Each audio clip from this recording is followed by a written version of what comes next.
നിന്നെ സ്നേഹിക്കുന്ന മക്കൾക്ക് ഉള്ളതാവല്ല പദവികളും അടിയാനും തിരിച്ചറിവാൻ അപ്പനെ ബുദ്ധിയെ തെളിക്കാം. അടിയാനും തിരിച്ചറിവാൻ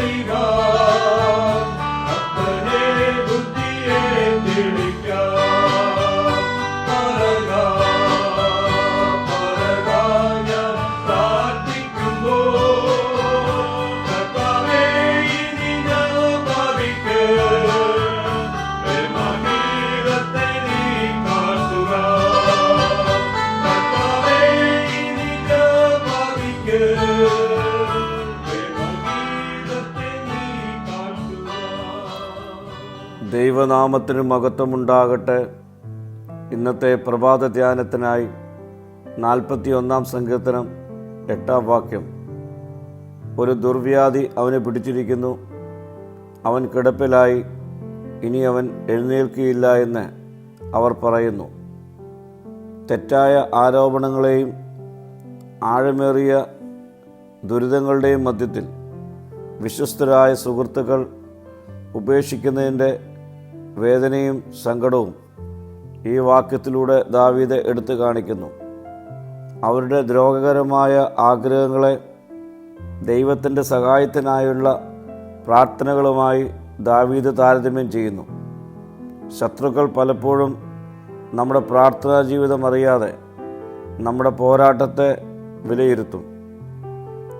അവൻ നമ്മുടെ രോഗവും പ്രതിസന്ധികളും കണ്ട് അത് നമ്മുടെ അവസാനമെന്ന് ചിന്തിക്കുമ്പോൾ ദൈവം നമ്മളുടെ പ്രതിസന്ധികളല്ല, അതിനപ്പുറത്തുള്ള ഭാവി കാണുന്നു.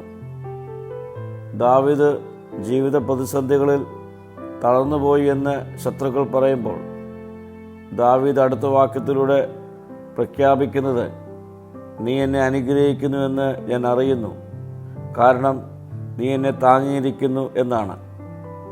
പ്രിയ സ്നേഹിതരെ, മറ്റുള്ളവർ നമ്മെ തെറ്റായി വിധിക്കുമ്പോൾ, തെറ്റായി നമ്മെ മുദ്രകുത്തുമ്പോൾ, നാം പരാജയപ്പെട്ടു എന്ന് പറയുമ്പോൾ നാം വിശ്വാസത്തിൽ ഉറച്ചു നിൽക്കുക.